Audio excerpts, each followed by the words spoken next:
Bonjour et bienvenue. Aujourd'hui, on va se pencher sur un texte qui propose une vision, disons, assez provocatrice et très différente des relations amoureuses. L'idée, c'est de décortiquer ensemble son argumentaire, pas à pas. Allez, on y va.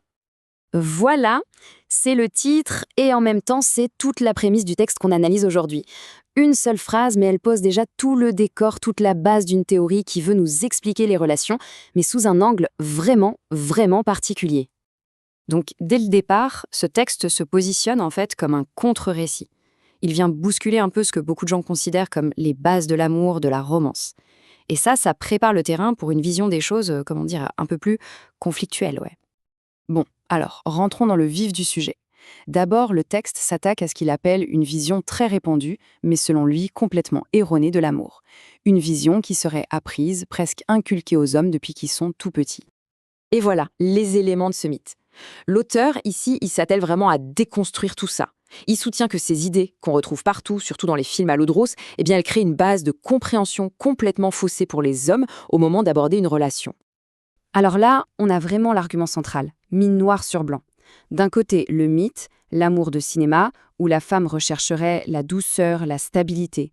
Et de l'autre, ce que l'auteur appelle la réalité, une femme qui chercherait avant tout de l'émotion, un défi. C'est vraiment ça, le cœur de sa théorie. Ok, donc si ce n'est pas la douceur et la stabilité, qu'est-ce qui alimente l'attraction? Voyons voir la théorie de l'auteur sur ce qui, selon lui, maintient vraiment la flamme dans une relation. Mais avant de nous donner sa recette, le texte insiste sur un point qu'il juge fondamental. Le tueur numéro 1 de la relation, la chose qui est sûre de faire fuir une femme, c'est l'ennui. C'est vraiment présenté comme l'ennemi absolu de l'attraction. Et donc, voilà sa fameuse recette. Selon lui, il y a 2 ingrédients. Le premier, ce qu'il appelle les montagnes russes émotionnelles. Un mélange de chaud et de froid, de haut et de bas, qui ferait sentir à une femme qu'elle vit vraiment quelque chose. Et le deuxième ingrédient, le défi. L'idée qu'il faut sans cesse faire des efforts pour garder cet homme.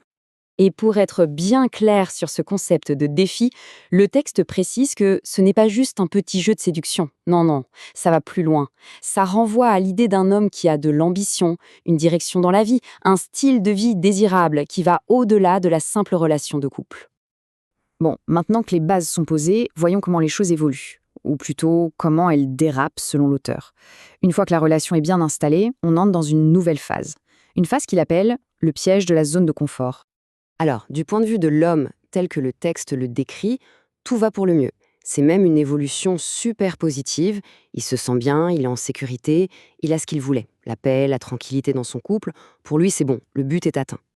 Sauf que, voilà, c'est là que le problème commence, d'après cette analyse. Dans cette zone de confort, l'homme peut devenir plus passif, moins dans la démonstration. Attention, le texte dit que ce n'est pas par manque d'amour, c'est juste qu'il considère que la relation est acquise, c'est dans la poche. Et là, on fait le lien avec la théorie du début. En s'installant dans son confort, l'homme, souvent sans même s'en rendre compte, retire les 2 fameux ingrédients qui maintenaient l'attraction, les émotions fortes et le défi.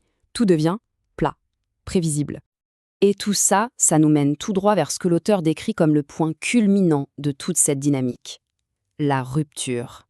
Mais pas n'importe laquelle.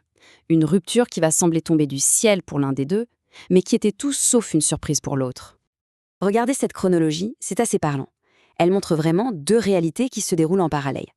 Pendant que l'homme se dit « super, tout va bien, c'est stable », la femme, toujours selon cette théorie, commencerait à ressentir de l'ennui, un désintérêt.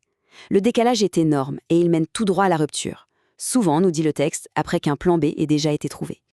Et puis vient la phrase, la fameuse phrase. Pour l'homme, elle sort de nulle part, c'est un choc. Mais pour la femme, d'après le texte, c'est tout sauf une surprise. C'est juste la conclusion logique d'un long, long processus de désengagement. L'auteur insiste vraiment là-dessus. Le choc total de l'homme, c'est parce qu'il n'avait aucune idée de cette seconde réalité. La femme, elle, aurait tout le temps de préparer sa sortie, de rationaliser sa décision, et du coup, elle passerait à autre chose bien plus vite. Surtout si, comme le dit le texte, elle ne part jamais sans avoir déjà une solution de repli.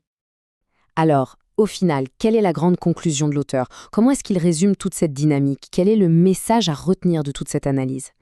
Eh bien la voilà, la conclusion, elle est directe. Pour l'auteur, si les hommes sont plus faibles en amour, ce n'est pas parce qu'ils ont moins de sentiments, non. C'est parce qu'ils auraient une image complètement faussée de ce que sont l'amour et les femmes, une image basée sur ce fameux mythe hollywoodien dont on parlait au tout début. Donc, si on devait résumer toute l'argumentation de ce texte en quelques mots, tout se ramène à une divergence totale de vision. D'un côté, une recherche de paix, de stabilité, de l'autre, un besoin d'émotion, de défi. Et quand ces deux visions s'affrontent, eh bien ça mène à l'incompréhension et au final, à la rupture. Et tout ça nous laisse avec une question de fond, une question que cette perspective met vraiment en lumière. Qu'on soit d'accord ou pas avec cette théorie, là n'est pas le sujet, mais elle soulève un point qui est quand même intéressant. Est-ce que c'est possible que deux personnes, dans la même relation, vivent en fait deux réalités complètement différentes ? C'est une question qui, je crois, mérite qu'on y réfléchisse.